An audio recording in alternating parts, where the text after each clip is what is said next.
menurut saya Pak, ada satu hal yang saya yakini sampai dengan sekarang, Ya. untuk menjadi pemimpin itu kayaknya kita perlu mendengar Pak. Mendengar? Ya.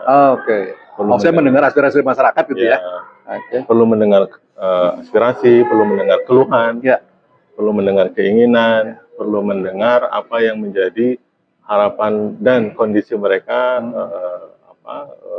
di hari-hari yang berjalan maupun bagi kotanya.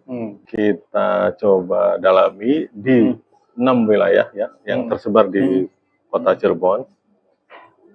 Urutan ada 9 sampai 10 sih Pak problem kota itu. Nah, lima urutan pertama itu yang menjadi concern adalah urusan jalan. Infrastruktur. Ya. Oke, terus urusan jalan. Kemudian yang kedua dan ketiga itu pendidikan dan lapangan pekerjaan. Oke. Kemudian yang keempat itu urusan drainase. Oke. Kemudian yang kelima itu urusan sampah. Nah, jadi visi saya itu Pak ingin mencoba menghidupkan kebanggaan tadi, local pride. Jadi local pride itu yang ingin coba dihidupkan ke tengah-tengah masyarakat. Jadi kebanggaan warga terhadap nilai-nilai lokal yang sebetulnya dulu itu sangat luhur. Ya. Sehingga dengan harapan ketika local pride ini muncul, tadi Pak, masalah yang top 5 tadi, kemudian masalah-masalah yang lainnya bisa kita selesaikan. Nah, ya. Jadi visinya itu Wish Cirebon Baik.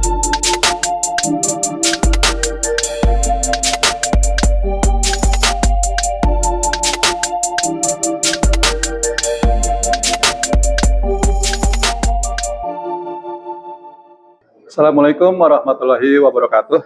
Salam sehat dan tetap semangat. Para pemirsa, dimanapun berada, kembali bertemu bersama The Leader dengan saya, Yoyon Indrayana. Pemirsa, saat ini saya bersama narasumber, sahabat saya, yang saat ini mungkin sedang sibuk-sibuknya mensosialisasikan dirinya karena terkait dengan rencana pencalonannya sebagai Wali Kota Cirebon periode 2004-2009, Bung Hendrik. Apa kabar Bung Hendrik? Baik, alhamdulillah Pak Yon. Sehat ya? Oke. Bung Hendrik, setahu saya Bung Hendrik ini kan praktisi media ya, atau jurnalis lah ya, saya mengenal seperti itu. Barangkali bisa diceritakan sedikit tentang profesi Bung Hendrik saat ini nih. Jelasnya sebagai apa, agar masyarakat atau pemirsa lebih mengenal Bung Hendrik. Silakan Bung. Ya, terima kasih Pak Yoyon begitu. Jadi Bapak Ibu para penonton ya, para pemirsa,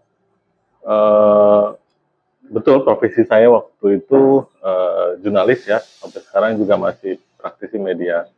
Tapi di sebenarnya hanya 6 tahun ya, dari 2006 ke 2012 sisanya saya lebih banyak di manajerial. Jadi karena lebih banyak di manajerial, pekerjaan saya itu tugasnya adalah merapikan urusan-urusan perusahaan Pak. Mulai dari yang perusahaan kecil begitu sampai yang itu di mana Bu? Di banyak tempat Pak. Iya, di banyak tempat begitu sampai akhirnya saya dapat kepercayaan menjadi salah satu board of director ya di board of director ya? Ya, salah satu BOD di Disway National Network Jakarta. Dan itu secara profesi kepraktisian. Ya. Namun saya juga mendapatkan kepercayaan Pak Yoyon menjadi selama 5 tahun terakhir itu tim komunikasinya Pak Ridwan Kamil. Oh, Pak Gubernur Jawa Barat ya? Ya. Selama 5 tahun sampai dengan terakhir kemarin beliau tidak lagi menjadi gubernur. Oke, Bung Hendrik, kita ngobrol santai aja nih ya, terkait dengan agenda besar kota kita, yaitu Pilwalkot 2004-2009. Sesuai dengan brand kita The Leader. Artinya kita mencari pemimpin seperti apa nih ke depan. Oke, kita akan ngobrol tentang kepemimpinan kepala daerah terutama yang saat ini sedang ramai di masyarakat.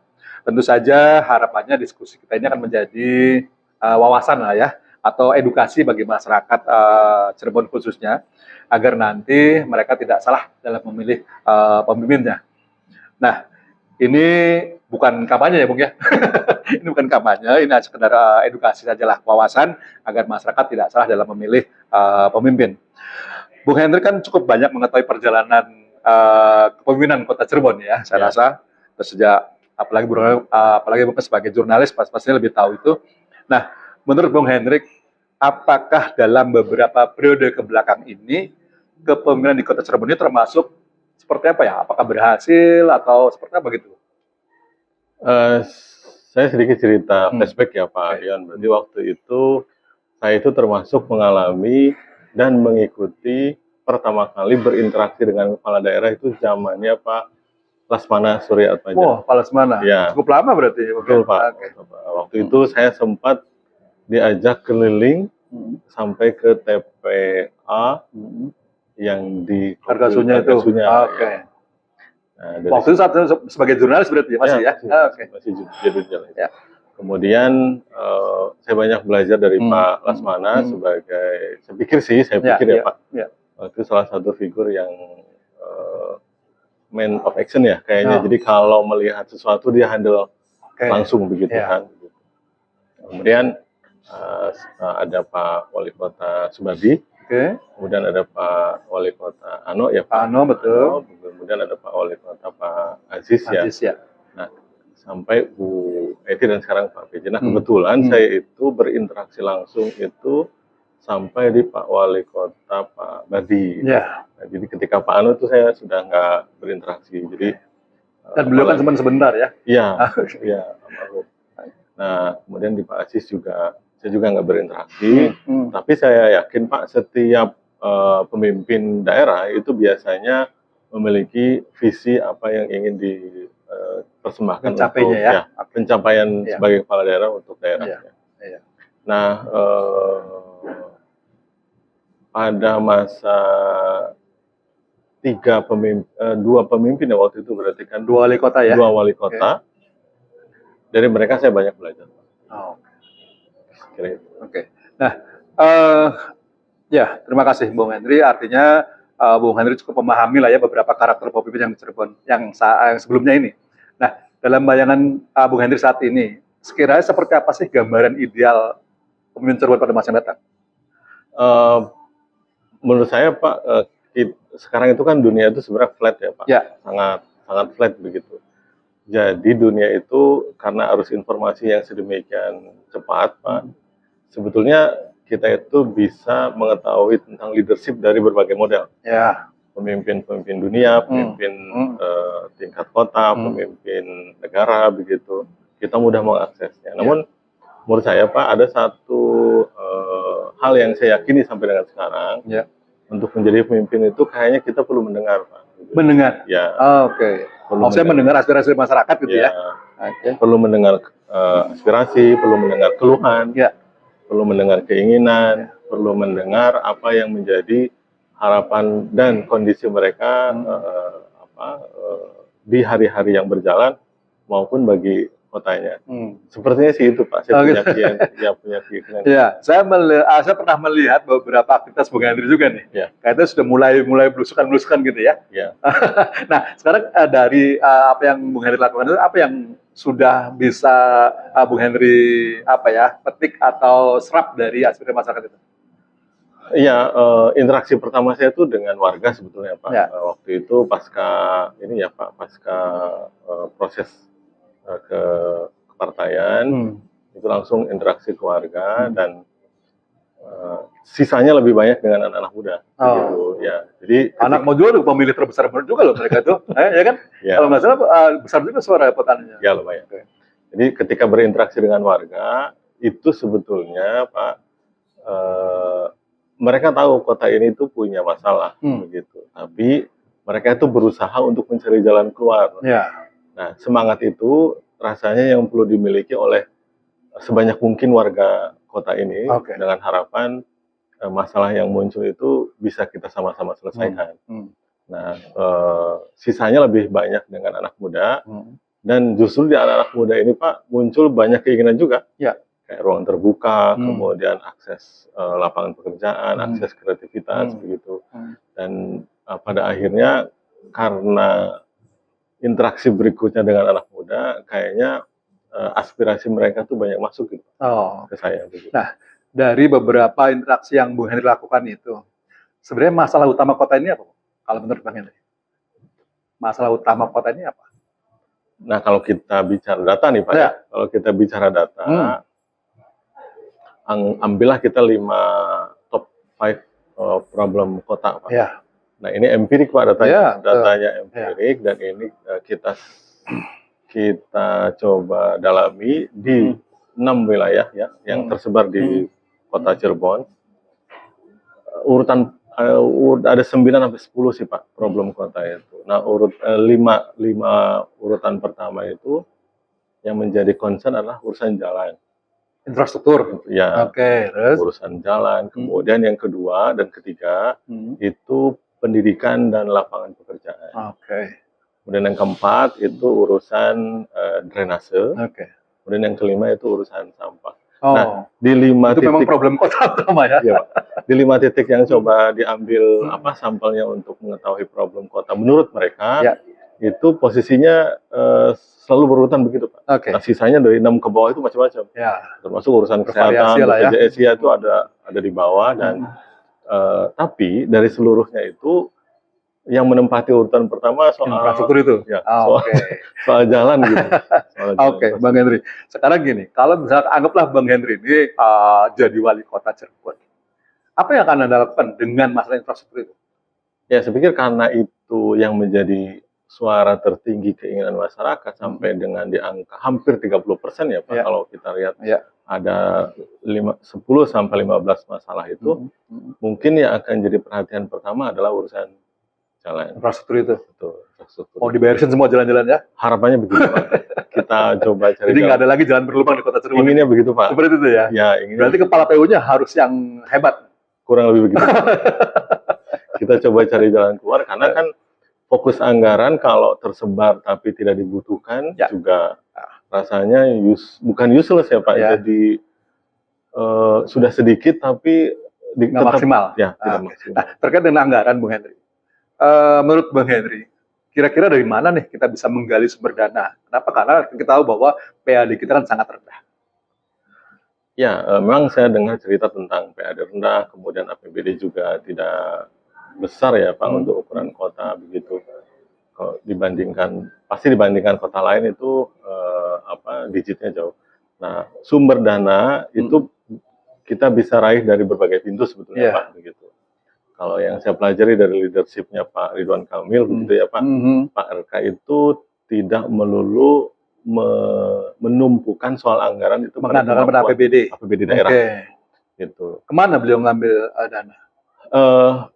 APBD pusat, beliau APBD pusat, APBN ya? APBN, APBD provinsi, kemudian juga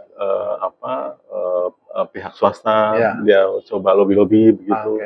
Kemudian ada sebetulnya pintu umat yang lumayan besar, cuma kita belum tahu cara mengolahnya itu yang sekarang dikelola oleh lembaga zakat. Zakat. Gitu. Cuma apakah bisa apa tidak? Basis ya.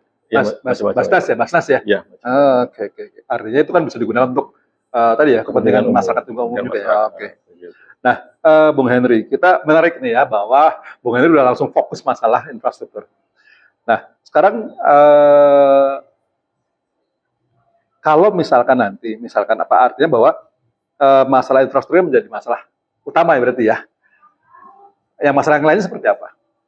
Kita tempatkan priority Pak. Jadi kita tempatkan kota ini sebagai living ya. Jadi makhluk kota ini itu hidup sebetulnya. Dan maka urutan prioritas berikutnya kita urai berdasarkan kondisi yang dibutuhkan masyarakat.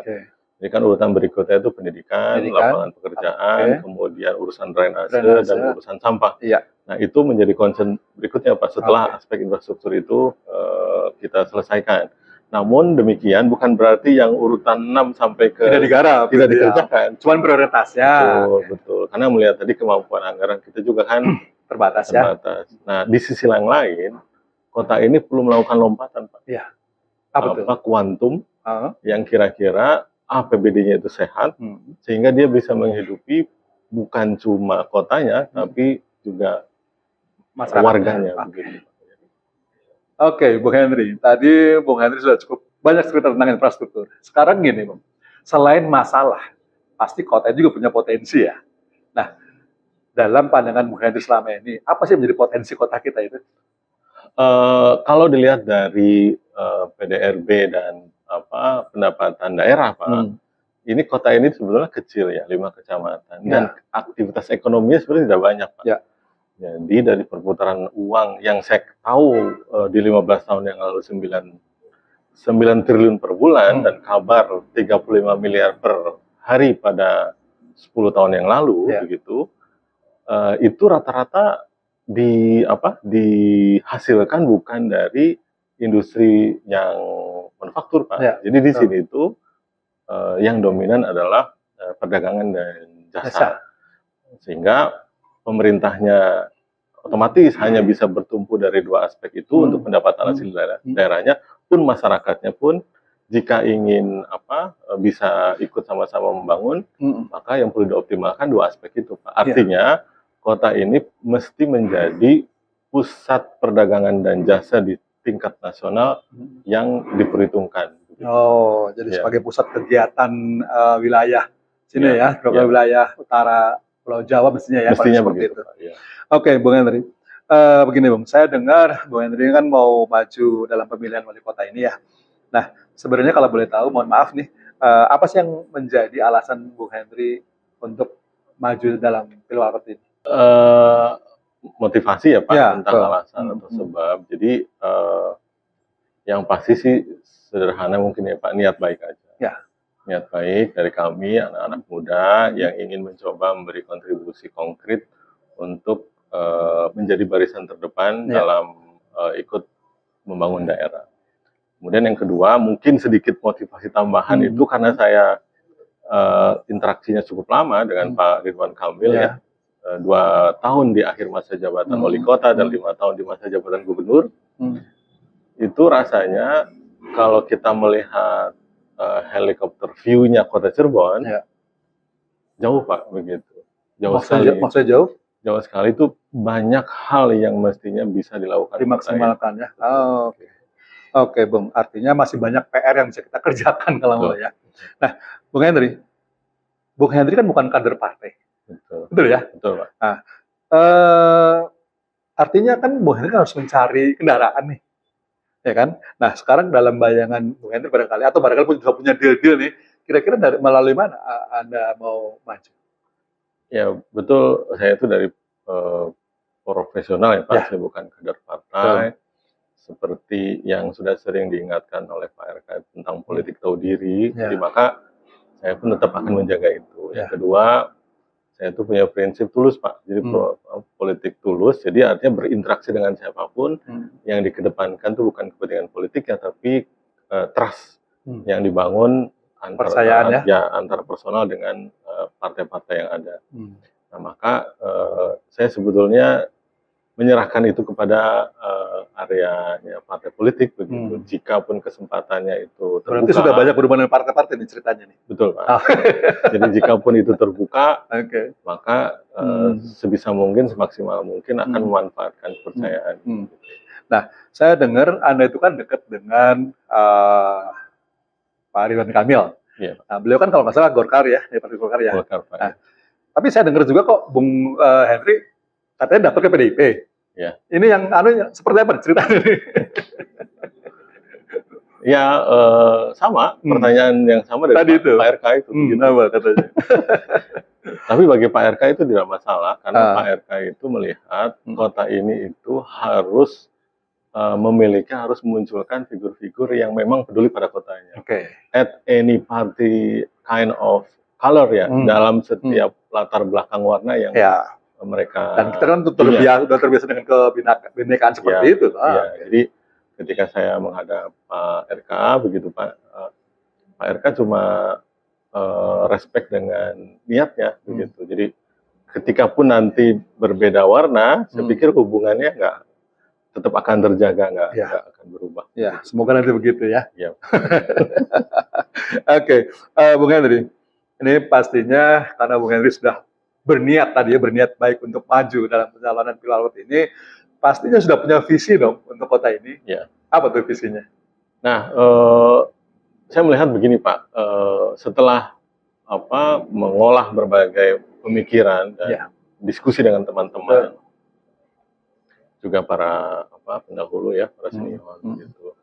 Kota ini tuh kan pernah jaya pada masanya, kemudian memiliki banyak agenda-agenda nasional dan internasional di kota ini, Pak, begitu.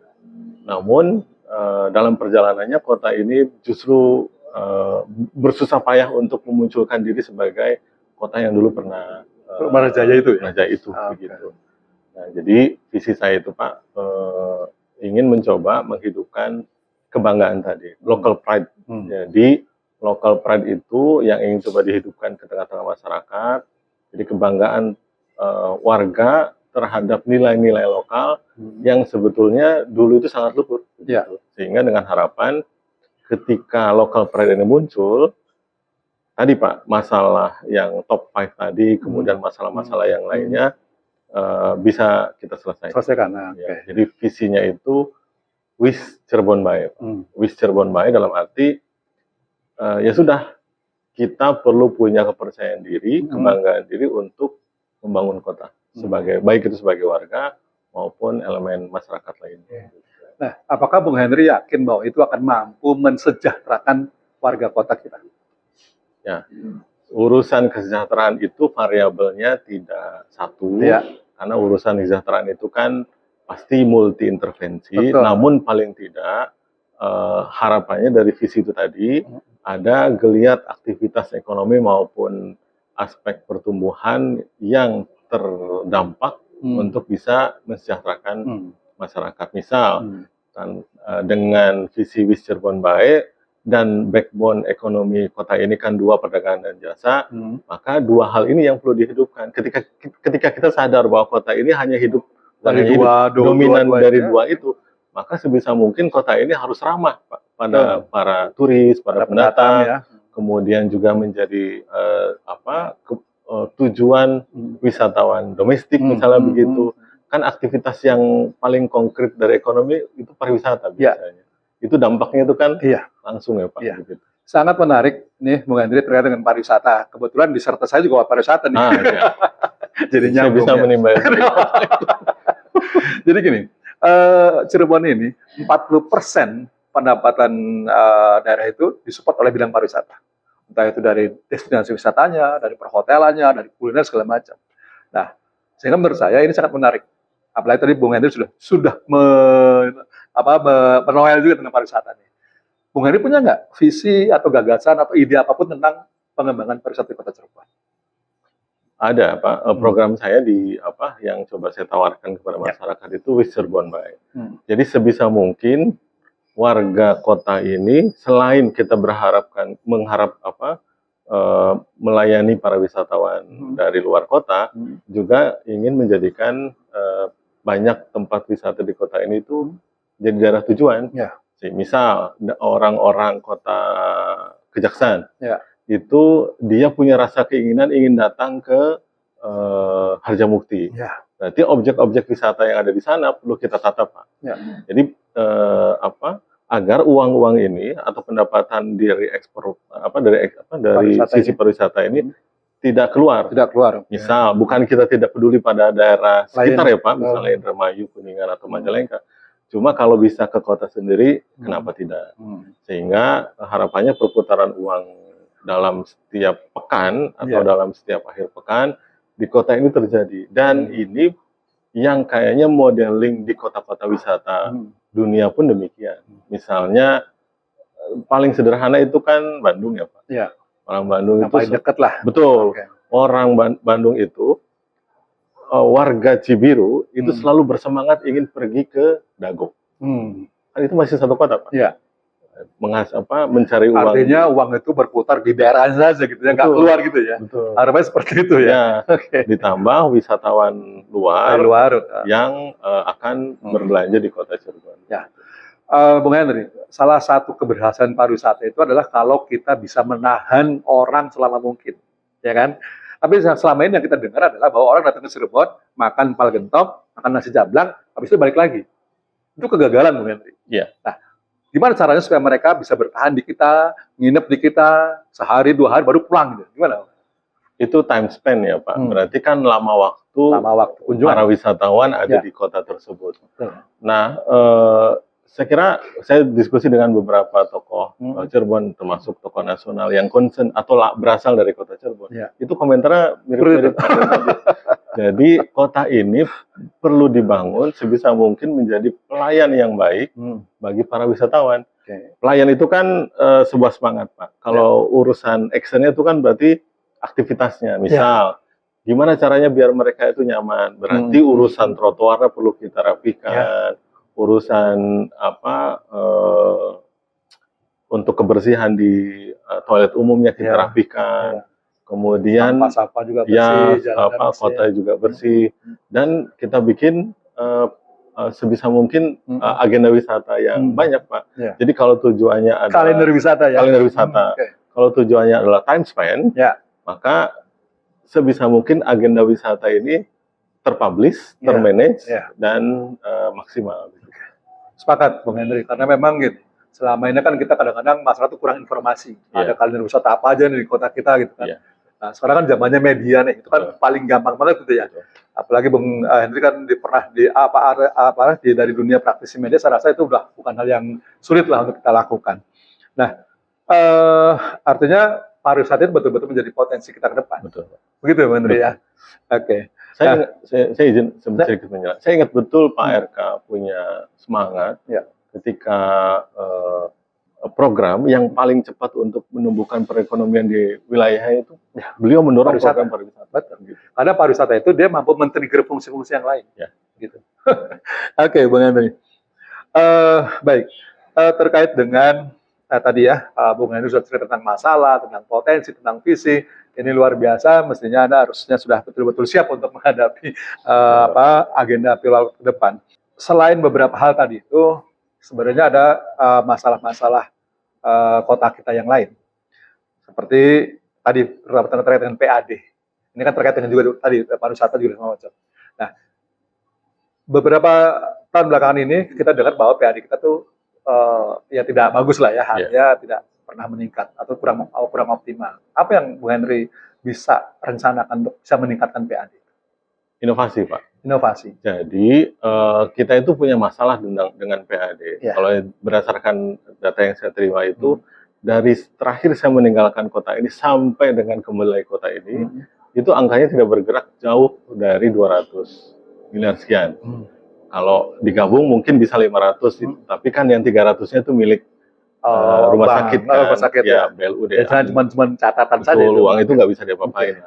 Nah, maka seperti layaknya kota-kota yang ingin berkembang dan membuat lompatan, saya pikir inovasi itu jadi satu-satunya cara kita perlu bersepakat mencari jalan keluar untuk meningkatkan pendapatan asli daerah. Dan jangan lupa, ketika kita ingin mendorong PAD, itu mindset untuk seolah-olah memajaki rakyatnya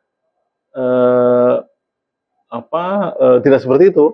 Jadi kita juga perlu bikin ekosistem sehingga ekonomi itu tumbuh dan masyarakat atau para pelaku usaha ketika ingin membayar pajak atau yang berkontribusi pada PAD itu merasa nyaman. Nah, kalau kota ini dibangun dengan hanya semangat ingin menaikkan PAD, rasanya kurang bijaksana. Oke, ini terkait dengan kemarin cerita nih. Ini kan kita mungkin sama-sama baca ya bahwa PAD kita tiba-tiba melonjak sedemikian besar gitu, sehingga banyak masyarakat warga kita protes. Bahkan ada petisi ke gedung DPRD ya. PBB ya Pak. PBB tentang PBB ya. Ini gimana pendapat Anda Bung Henry ini? Ya saya kira wajar ya Pak. Wajar karena basis peningkatan PBB-nya mungkin kurang diskusi. Jadi kalau memang semata-mata hanya diukur berdasarkan luasan lahan atau luasan bangunan, ya maka faktor pengalinya semakin luas semakin besar. Tapi yang perlu dipertimbangkan itu fungsi tanah kosong dengan tanah yang punya aktivitas ekonomi kan tentu beda Pak. Nah kayaknya itu yang perlu kita diskusikan. Artinya masih banyak hal yang harus kita detailkan sebelum itu di launching ke masyarakat gitu. Betul Pak. Oke, Bung Henry, Ini kalau ini dari kacamata saya ya, dari sebagai orang birokrasi. Saya dengar bahwa birokrasi kita itu lagi tidak baik-baik saja. Artinya mungkin hasil dari pemerintahan masa lalu barangkali reformasi birokrasi kita itu belum maksimal. Dalam pandangan Bung Hendri seperti apa? Nah, saya tuh bersyukur ada di dalam iklim lingkungan yang penataan birokrasi terbaik di Indonesia. Gimana tuh? Bahkan event kementerian pun grade-nya di bawah itu. Oke. Bersama Pak Setiawan, Bangsa Atmaja, Pak Oh, Iwan. oke. Ya, Ya. Pak Iwan. Dan dari situ saya banyak belajar. Beliau mantan direktur ya, deputi di Kemenpan RB begitu kan. Nah, Pak sama seperti ASN itu kan juga tidak ubahnya entitas ya. Artinya kalau dia tidak berinovasi, dia tidak melakukan pengembangan diri, maka akan jalan di tempat begitu. Dunia swasta juga kan demikian. Nah, kaitan dengan reformasi birokrasi, rasanya sudah menjadi kebutuhan mutlak, Pak. Ya. Jadi kebutuhan mutlak. Organisasi ASN ini ya. Betul, kebutuhan mutlak agar daya saing dan daya ungkitnya itu bisa menjawab kebutuhan tuntutan zaman. Jadi ASN kita itu perlu diajak berlari profesional, sebisa mungkin tidak diganggu untuk urusan yang terlalu bersentuhan dengan aspek hukum. Karena kalau mereka tidak diberi keleluasaan untuk bekerja maksimal, kita punya tanggung jawab kepada masyarakat. Masyarakat itu kan tahunya yang memimpin daerah itu kepala daerah, bukan hanya birokrasinya. Kan, gitu. Nah, ini aspek reformasi birokrasi ini yang saya kira perlu dibangun biar urusan pelayanan masyarakat bisa berjalan maksimal ya. Ya, di luar sana kan banyak model ya Pak. Betul. Bahkan di tingkat dunia, di tingkat kawasan itu pola-pola civil servant itu begitu jadi perhatian. Ya karena pada dasarnya birokrasi itu kan servant sipil. Ya kan. Itu kan pelayan masyarakat yang harus diwujudkan. Nah, kira-kira Bung Hendri punya nggak konsep apa nih birokrasi kita mau diapain nih? Birokrasi kita ya birokrasi yang berbasis kinerja ya Pak. Jadi banyak sebetulnya model-model tentang untuk mengoptimalkan kinerja birokrasi, termasuk yang terakhir saya diskusi dengan Pak Iwan itu begitu. Saya kira menerapkan model yang ada saja itu kalau bisa berhasil bagus ya. Iya. Karena ukurannya sudah jelas. Indikatornya jelas. Indikatornya jelas. Jadi kita itu tidak lagi perlu bilang birokrasi ini tuh jelek misalnya begitu, atau birokrasi ini tuh bagus. Semua scoringnya ada. Tentu scoring itu perlu diimbangi dengan aspek sosialnya Pak, agar ASN juga jangan sampai seolah memakai kacamata kuda, KPI-nya itu, maka itu terus yang perlu dikejar. Gitu.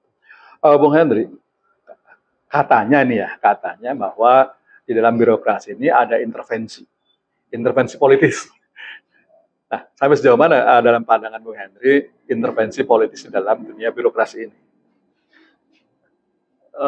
Intervensi politik itu tidak akan ada kalau antara entitas ini bisa dialog Pak.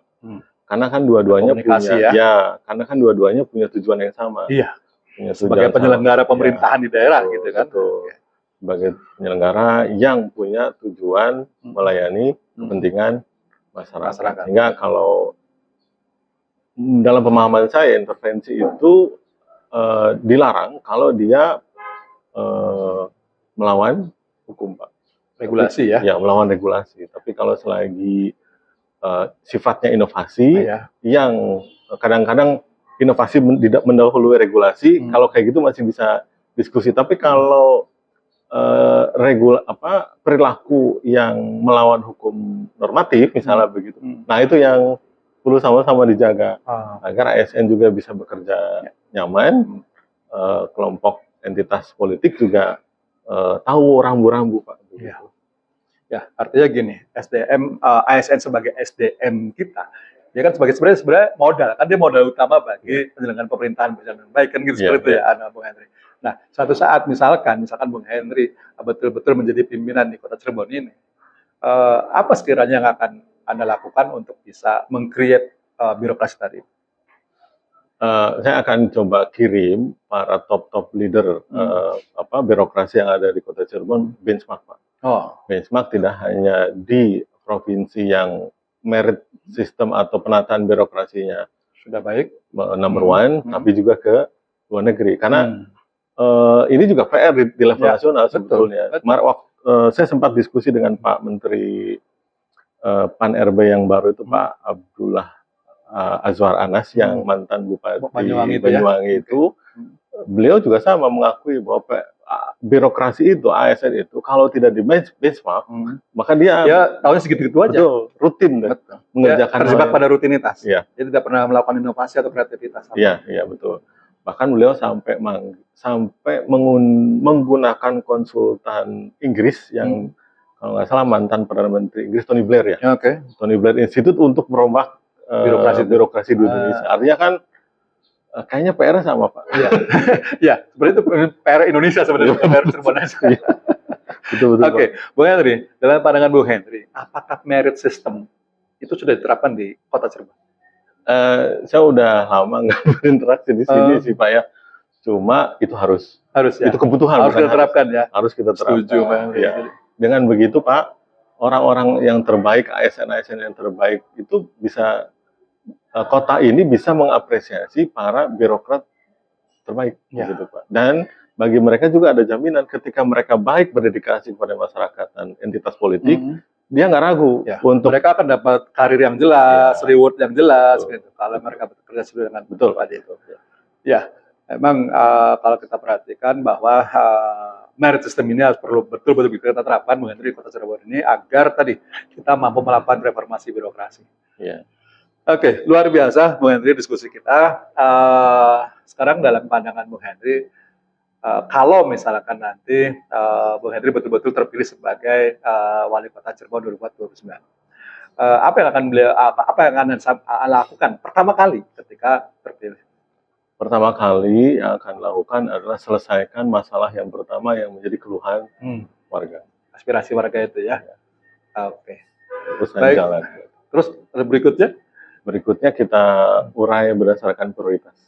Jadi Pak Yayan itu ada pertanyaan menggelitik kepada saya tentang who want to be a leader ya, sesuai namanya. Kita itu terlalu bersemangat menjadi pemimpin, tapi kita itu lupa bagaimana mengelola kepemimpinan. Jadi ketika kita sudah jadi pemimpin, kita lupa itu semua. How to govern-nya nggak jelas. Iya, bukan gitu. Tidak maksimal, Pak. Padahal dalam setiap mekanisme pencarian pemimpin daerah, mestinya itu DPRD itu juga ditanya atau juga mengawal how to govern-nya. Nah, ini yang jadi keluhan secara nasional. Oh gitu ya. How to govern. Artinya problem itu problem bangsa lah ya. Bukan problem kita saja ya. Oke. Bung Henry, kita tahu bahwa Pilwalkot itu nggak lama lagi nih, November nih ya. Artinya dalam waktu berapa bulan lagi nih, Bung? Kalau sekarang Juni ya, Juni, November, Juli, Agustus, September, Oktober, November, 6 bulan lagi kurang lebih. Bukan waktu yang lama saya rasa ya. Kalau pendaftaran di September ya, berarti Juni, Juli, Agustus, September, berarti 4 bulan lagi. Nah, apa strategi yang sudah Bung Henry rencanakan untuk itu? Ya tentu karena walau bagaimanapun realitanya adalah kontestasi ini perlu mendapat restu partai. Maka sekuat tenaga sebisa mungkin restu itu yang perlu kita mintakan atau kita raih atau perlu kita dapat kepercayaan. Perlu.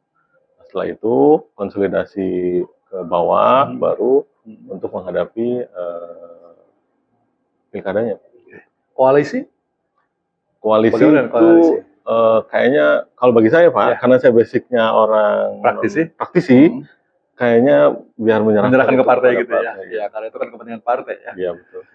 Oke, Bung Henry, luar biasa diskusi kita terkait dengan kepemimpinan di Cirebon. Semoga ini nanti dapat menjadi edukasi lah ya bagi masyarakat atau warga Kota Cirebon agar nanti ketika dalam pemilihan wali kota mereka tidak salah pilih. Terima kasih atas kedengarannya. Mohon maaf kalau sekiranya ada yang kurang berkenan dalam pertemuan kita. Sekali lagi tetap semangat Ya, Pak. untuk maju di 2024 ini ya. Ya. Baik, pemirsa, demikian diskusi saya dengan narasumber kita, sahabat saya, Bung Hendrik. Semoga apa yang kita bicarakan atau diskusi pada hari ini dapat menjadi menjadi wawasan atau juga edukasi bagi masyarakat warga Kota Cirebon, sehingga pada saat nanti menghadapi pesta demokrasi di 2024, November 2024, warga masyarakat tidak salah memilih calon pemimpin. Demikian, terima kasih. Jangan lupa untuk tetap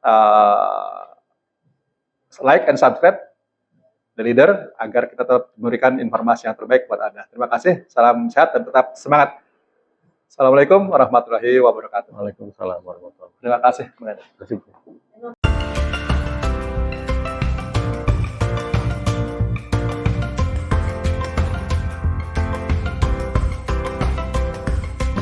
Kang seluruh KB, wis Cirebon bae, cintai kotanya, majukan kota Cirebon. Matur suwun.